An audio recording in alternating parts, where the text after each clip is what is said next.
Tikulandira program ya Sports Arena pano pa TTV. Program yetu muonekera nkhani za masewero zosiyana-siyana zomwe zikuchitika mdziko muno ngakhalenso kunja kwa dziko lino. Nkhani zathu zikulu timu ya Malawi Scorchers kupitirira kuchita bwino ku mpikisano wa AFCON. Pano yapambana masewero kwana awiri omwe asewera ndipo ikufuna point imodzi kuti ifike mu ndime ya quarter final ya mpikisano umenewu. Airtel Top 8 ndime yotsiriza ni nkhondo yapachiweniweni ekhaya ndi timu ya Mighty Wanderers pa 29 August. Timu Malawi yabweranso chimanjamanja ku mpikisano wa Commonwealth Games omwe watha pa 2 August. Tili ndizi komanso zina zambiri tiyendikhe limodzi.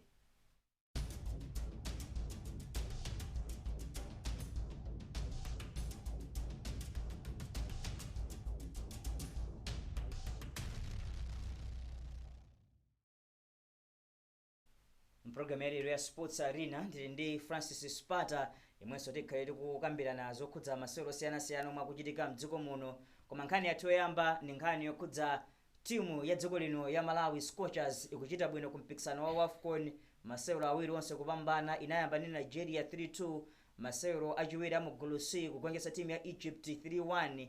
Pakadali pano ikutsogolera gulu limeneli la gulu C ni mapointi okwana 6 tsopano pa masewero omwe asewera. Chiyembekezo chilipo masewero otsirizana ndi Zambia, tungufuna point imodzi chabe.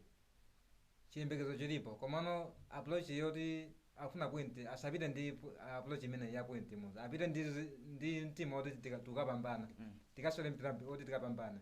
chifukwa chwa panopa anthu kunja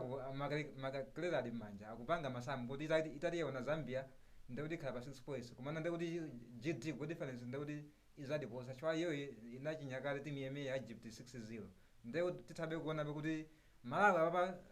Scorchers ipite ndi timu oti tukagwenyesa Vekopa Queens Zambia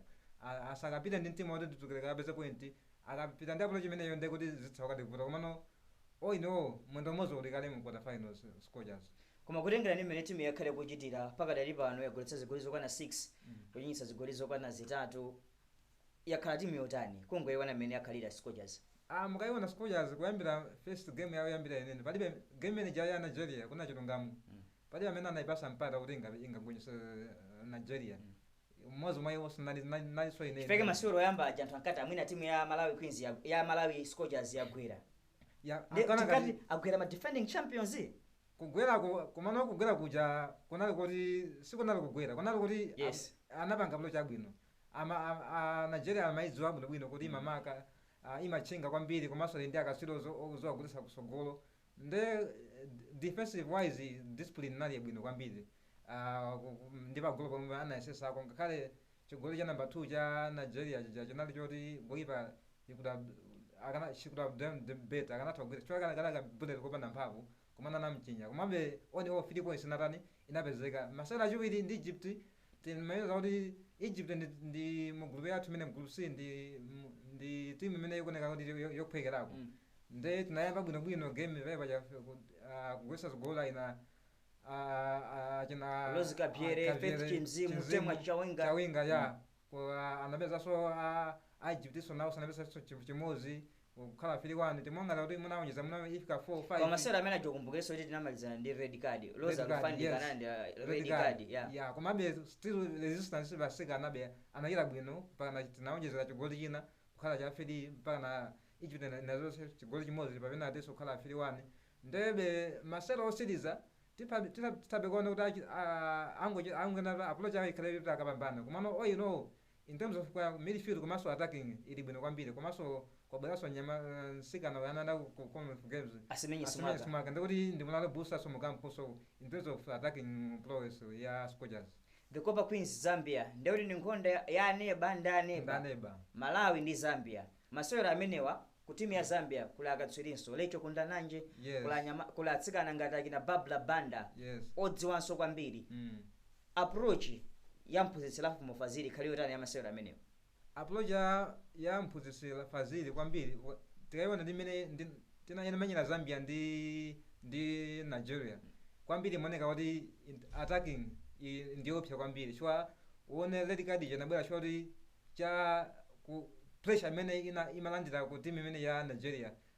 amayipereka kwambiri Babla Banda kumaso nzake uja anapeza kuti pakana defender uja jersey number 14 wao jawo wako kwa babla band mpaka na ampasa red card kwamba anampasa warning kwenda kakuzanda red card ndio tabe kona kuti Zambia in terms of attacking kusogolo kwawo ndio pya kwambiri ndio kuti mwachizukira papo Scorchers ili alimbisa kwambiri kumbuyo komanso pa goal ndio kuti atati yalimba bwino ngati mena anapangira ndi game ya Nigeria muja muna first half komanso kumafika mchama 70 minutes ndio kuti titha kubanga control team imene ya Copper Queens koma uyinsa zigoli zitatu kumasipa masewero awiri yalakwa chani defense kweni defense atusiya yabanga improve komabe ndimi zigoli ukazona zigoli zimene zinalowera ndi zigoli zoti zikanatha zoti defense zikanatha kuti kuzipanga kuchosa akanatha kupanga clear kuti ndakambapo kale zacho goli ngati chigoli cha namba 2 cha Nigeria china choti ndi mpira kuti olondino no mukanatha kugwira kampira naye kampira wona mphamvu kone ino what is ndi mpira siku zale pepa chapa goalkeeper wathuja analowa nkati pang'ono komabe anakwanisa kupanga kusiri chigoli chija ndiye kwambiribe still defensive wise ikhala well discipline well organized akamakumana ndi timu imene ya Copper Queens tikhala opanda Rosario Fandika masewero otsatira omwe tikhali kumana ndi timu imene ya Copper Queens ya ku Zambia ikhalanso kuti ndi big blow chwa Alfandikaso ndi munthu mmodzi amene anachitanso bwino kwambiri makisera awiri amene taswera komabe kwapita timu ya mphamvu ndithu kwapitabe kudiso asikana ina kuti achichepereso amene apeze akumapasa mpata kuti asewere tinaona be ya game ya Egypt ja second half anasinthapo machenjiza ngapo kuloisapo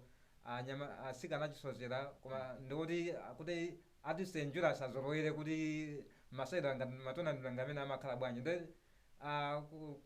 kusoeka kwa nsikana amene ndi ikhalabe uje big loss ku Scorchers komabe still amene angasewere m'malo mwake ndikuti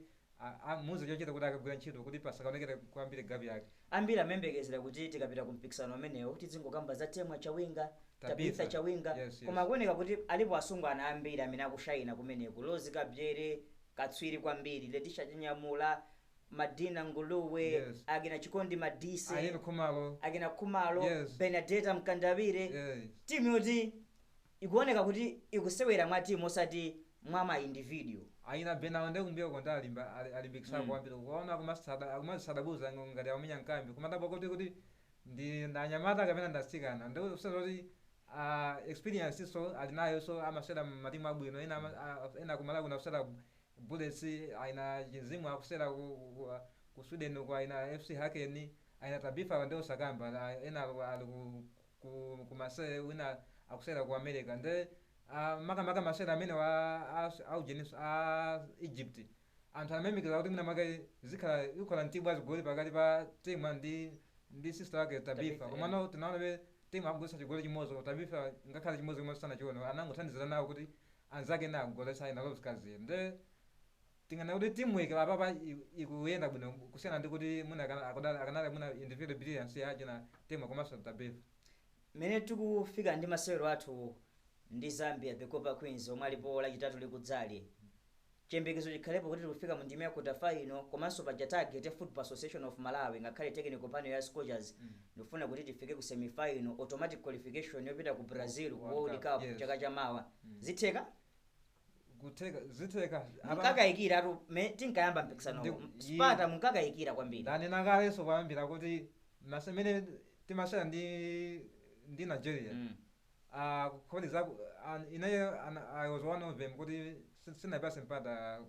Scorchers kuti ingachite bwino masera maji but for example so kunjaso anthu ena so masamba mchezo komanso magrupu anthu ambira anaita kutali Scorchers kuti singaita bwino komano wini result imene cha 3-2 inazizimsa kwambiri ngakhale so Nigeria kumene anyamata amene amachuka kwambiri amazitama kwambiri mu TikTok ku Nigeria ko anasambwa zaso kuti kodi zakhala bwanji kumene kukhala bwanji kuti pakana muluza ndi quiz zampira ndimeze makhala choncho mpira umakhala win lose and draw nde iwo ajana mena mabwera ku tournament imene amazitenga kuti ndi madolo kale kuti ata 2 years asanagonje komana akumanaso ndi underdogs Scorchers nde nazizimusa 3-2 zomwe zinapangisaso kuti second game apange ikhala wake up call yawo mu second game amene anagonjetsa timu ya Zambia 1-0 komabe utakubera kuti pang'ono ndi pang'ono Nigeria yaso kuti ndi chamene timaizowa yaopsa ija inavutikabe ndi Zambia nde tikuyembekezaso kuti Scorchers ndi masewera amene ndi Zambia akhala kuvuta kwambiri komabe ndikuibasabe chance panapa so far mwendo umodzi ulikale mu quarter final ndikuti wangosala umodzi winawo kuti amalizise kuti ifikire mu quarter final. Zabwino zonse timu ya Scorchers yomwe ikhale kukumana ndi timu ya Zambia lachitatu lino pa masewero amenewa aku AFCON. Program yake ndi imene ya Sports Arena pano pa TTV. Nyengozi ndi zosintha akujia mkudu umenewo ndi Praise Mike Majawa. Leronso ndi Francis Spata program ya lero ya Sports Arena. Tipumira pang'ono kenako tuonekera Airtel Top 80 komanso Commonwealth Games.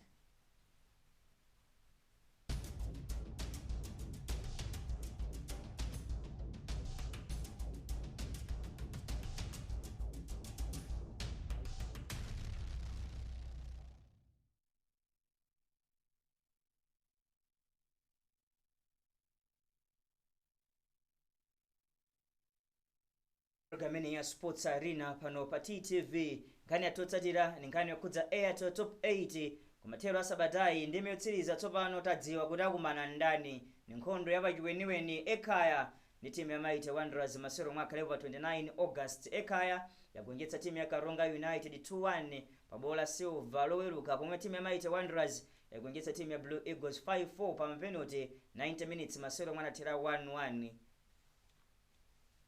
Osewa ngoyenera kufika mndimi yotsiriza Ekhaya komanso Mighty Wanderers mmene ayendera ulendo wawo mu Airtel Top 8. Tikayiona ndi mmene nalili top 8 this season ndioyenera kuti kufika mu final mmene mu Ekhaya tikaona inamba ndi Bullets mu quarter finals. Masewero onse awiri anathera 1-1 inapambana mapenalty. Ekhaya kupitiriza kufika semi finals inakumana ndi Karonga United kumasewera sabatayi yapambana 2-1 yafika finals nde uthabe kuona kuti yachita bwino kwambiri komanso nde kuti iyoyo ma players amene inagula kuyambira season yatha chofika panopa agwinano tsopano nde kuti timu yodube kukamba za ma player amene anagula season yatha osewera Allen Jehani Mwantengo Karonga United masewero aliwonse Airtel Top 8 wagoletsapo yemwe anagoletsa chigoli chopambanira masewero awo ndi timu ya Karonga United chimwemwe chunga Antengo choka ku timu ya Mzuzu City Hammers.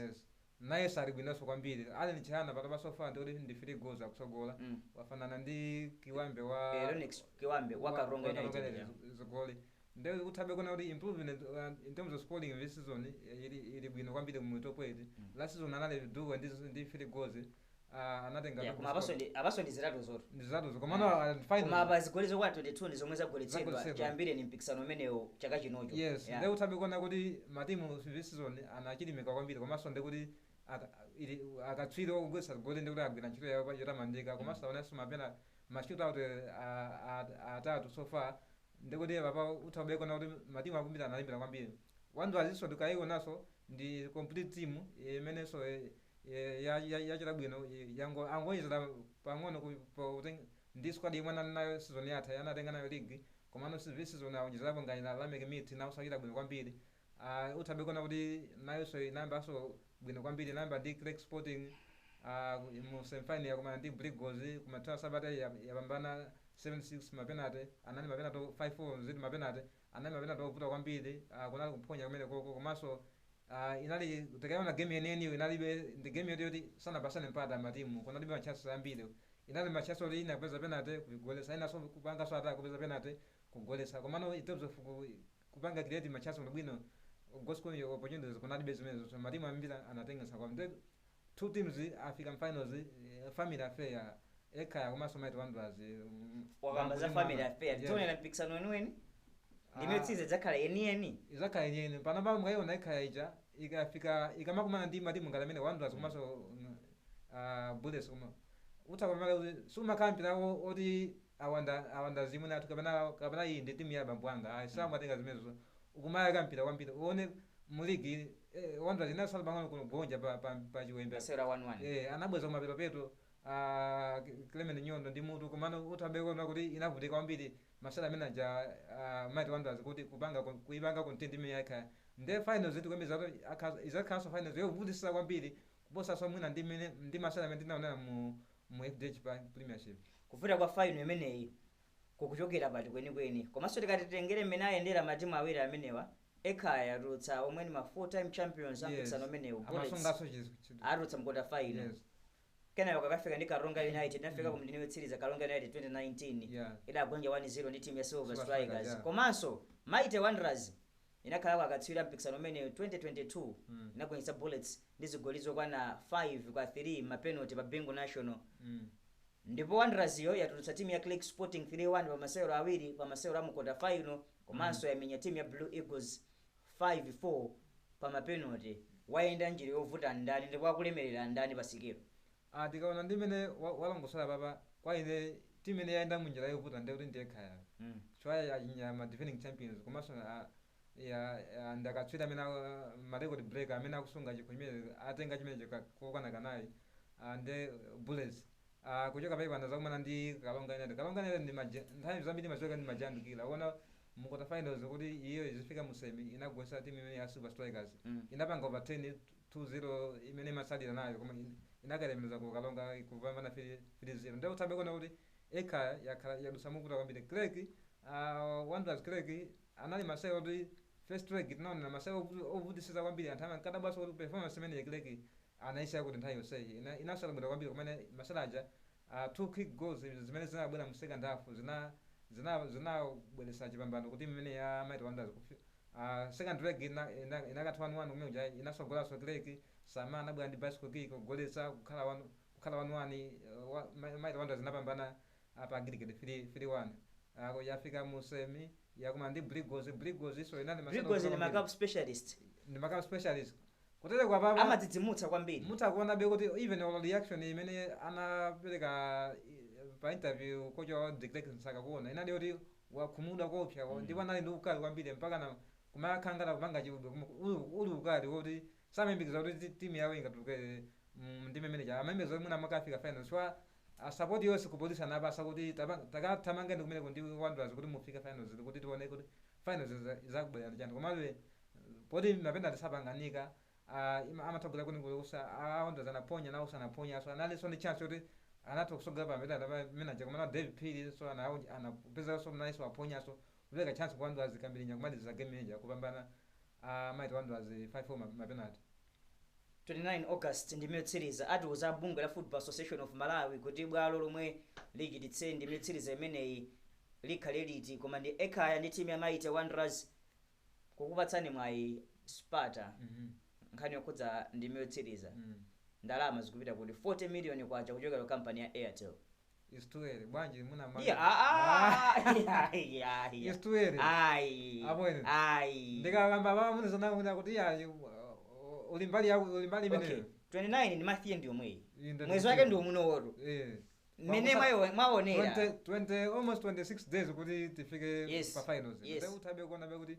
koma ndi mene ndaionera mene ndikulengera ndi ma record anthu amatimu awawa mu top 8 mene ndaionera kwa ineyo kwambiri gemene ndikuona uzafika ku mapenalty muna 90 minutes azalepherana azalepherana mu 90 minutes koma ku mapenalty ndikumene amene azakhalwa ndi mwayi so mapenalty ndi mwayi so koma sazakane ngalo goalkeeper amene azazuke bwino su mene ngati itatera zafika mu mapenalty mene ndikukambirana kuti ndikuonera ineyo ndikuti timu yake izakhala ndi mpata wotenga chikhomeche 40 million quality ama player mele ma 7 bankhani yokhudza Airtel top 8 Wanderers komanso Ekhaya Wanderers kunali kulungamo ubone kuti squad depth zikwathandiza kwambiri kuyambira pa goal mpaka na kusogolo Ekhaya pa bench iso mpaka ikuonekaso tinanena kuti mwina apanga spend ndalama zochuluka anyamata amene wa Ekhaya basi pamphunzitsi Enos Chatamba koma zioneka kuti zikwathandizanso kwambiri adzakhala kuti matimu omwe akumanawa onse ali ndosewera abwino nde apapa tabe kunena kuti in terms of squad depth nde kuti kwambiri tikaiona Ekhaya kulaina Vincent Salawira amene akumayima kwambiri jersey number 4 pakati payo kulimbisa pakati payo ya akumalimbisa kwambiri mbali mu mabala ina Blessing Madenda kolonde kuti kamango zindikira kuti basi kamango peza kaime malabwino kachinye kagoletse one game ya kalonga ina anango kapasa mpira mbox kwa sogozera kupeza kuti wabaya yake yakale wabaya yake yakale kuibwereka pachifuwa ndithu munthawi chama 70 chako 76 minutes ndio tabe kona kuti ekhayabe mmene ndakambira muja pachiyambi paja kuti inagula ndithu kuti timene alimbise kulaina Moses Banda umene chakana kuti game yakuta pakati paja amalowa myenyembe kamwana soka bwino sona kana chimwe chunga Isaiah Nyirenda nde one of brilliant chimene muna chake chimene chasala muna kwa Isaiah Nyirenda ungomuza kuti angofika mphunzitsa zimuza kuti akapepeza mpira zibangati zimwansanga chwa amasunga kwambiri komana atangokwanisa zimene zonde kuti akhala top player kuwanda liso tikambe kwambiri muna kwa maplayers amene abwera visizoni ngala miti so akunyamula kwambiri mu top 8 akunyamula kwambiri kuti bana alizigoli 7 mipikisano yonse kuphatiza 5 za FD za mu league ya ndio utabe kuona be kuti mwana amene wabwera ndi moto kwambiri akuti akafika akakhala amwembesa masera amene akumachita bwino kwambiri komanso mbali muliso Adam Wallace visizoni akumakita unaiso wachilimika kwambiri mbali komanso akumapanga zakupya amakhala watenga mpira uchakupita nawo kusogolo ili ndi Isaac Kaliate achamba kale Alex Kambiri Peter defense yes akupanga link up ndi aina Emmanuel Nyirenda captain wawo ikumakha defense so yo yabwino kwambiri kuyamba Kambiri mtama munena kuti muna ndiwasiro ndi pesi imene imakhala mu league komado imakhala mu league wapya kwambiri kwa ine sinanene nawo kuti ndiwasiro makanga ndimanena nawo ayi ndikona kuti anthu masapota kuphaziza kwa arounders amene amanena kuti ndiwasiro ndi amaopa kuti mwina make ndi pesi ya ma competitive games azikhala kuti akuvutika komabe tinaonabe kuti akuonekana kuti so far so good akuchita bwino kwambiri akupanga link up partner bwino akamsala ndi Peter Ngambi konkakhale so Emmanuel Nyirenda nde fana zimene in terms of squad depth ndikuti azakhala kuti matimu onse ali bwino kwambiri nzanga players amene ndi Francis Spanta titsirize program ya Sports Arena kuoneka nkhani yokhudza Commonwealth Games mpikisano afika kumapeto pa 2 August ku Glasgow mdziko la Scotland team Malawi sinatenge kalikonse ku mpikisano umenewo kunali masewero a swimming, judo, netball, athletics kuyamba nkhani yokhudza team Malawi kuphatikizapo boxing nomwe anatenga nawo gawo kumeneko taonako mwina zinthu zina zosangalatsa Elias Bonzo kugera mu ndime ya quarter final Asimenye Simwaka kumbali yokhudza 400 meters komanso 200 meters kumeneko anapezeka kuti wagwera mu ndime ya semifinal kwina anachita disqualify Malawi Queens kumaliza pa number 7 kumpikisano umenewo palibe chimene tatengako kumeneko koma tikwena tiphunzire koma kuphunzira kundeti yamba kuphunzira lero chwa mu 2022 tinabweranso chimanyamanja apapa zaka 40 zadutsa tikamapezeka kuti tikufika the next Commonwealth Games zaka 44 zikhala zadutsa yes nde uthabe kuonabe kuti kuphunzira konde isankhala nyimbo kuti basi tiphunzire koma ndiye mulosa chalandana apa komoni wefe siko kasewera kumeja ndi kumeja kumapita muzipiti saka tswire nene kuti amene amazuwa zinthu zamatha kumeja azikapanga koma Francis Spata inde Asimenye Simwaka sidolo Malawi Queens ilibe madolo Elias Bonzo afika kuna final sidolo ini madolo koma nonse wakamba zoti taphunzira zambiri ndiye kuphunzira koso tikamba za Queens kodi umatophunzira utalakwitsatu kuphunzira kwabwino kusoma khawuti walakwitsatu koma kulakwitsako nde olo mwana mukuloza chalandani apapa kwambiri ndikuloza kwambiri ife kakonzekero kathu ndani kumuloza ine ndimakonzekera nawo ayi ukuloza chalandani ndikuloza amene amang'anira osera amene amakatumikira amene ku Commonwealth Games association Malawi National Council of Sports kapena ndani kwambiri titwakamba kuti Malawi National Council of Sports so itautenga titakwita zosojala komano ndikamumva Edgar Ntumba wakamba kuti visison ati senkhasako chwazi Edgar Ntumba ndani waku National Council of Sports wakamba kuti PLO wawo wakamba kuti achitako visison Commonwealth Games achitako bwino chambuye mwa kuti timatulukira kumamawa komwe masero oyambira ine ndimakhala kuti sinachita bwino ngati ku swimming ku judo ku taekwondo ku boxing komano ku boxing tinaona nyamata bonds akufika mu quarter finals anagwebera ndi nyamata ku Zambia kutuluka. Semenye anafika mu semi final kothamanga amene mpaka kuna zapezeka kuti ampanga disqualify kuti analowa leni yanzake ndi zinakhala anthu anazifunsa maso kodi nsikana amene ali ndi experience yothamanga amaza bwino malamulo amaza bwino zinazitheka bwanji kuti mpaka ukalowa mu leni yanzake kuti ampange disqualify ankhala muna sana pange disqualify muna akanatupeza mapoints kuti muna apezeka muna ka bronze kapena apeze mwayi muna wofika mu final komano zimene sizinateke wabwerako wakajona timu imene ya Scorchers ku Morocco. Malawi Queens yatsiza pa number 7 koma gold medal kumpikisano umenewo yatenga ni timu ya New Zealand. Yes. Yagongetsa timu ya Jamaica. Australia yatsiza pa number 3 inamenya timu ya England. Yes. Malawi Queens inapita ndatsika na 12 ayambakala na latatu Martha Dambo Mwawi Kumwenda komanso Takondo Aluwazi. Yes. Inali timu yotani? Inali timu yabwino tikaiona kuti ndi experience ndi kuphatikiza ndi ana amene anapita kumene kuphatikizana inaona kuti ina Mwawi Kumwenda anaja naso gwera bwino kwambiri. Even first game nditawusana South Africa abe naimikirabe kuti mukupanga build up team yabwino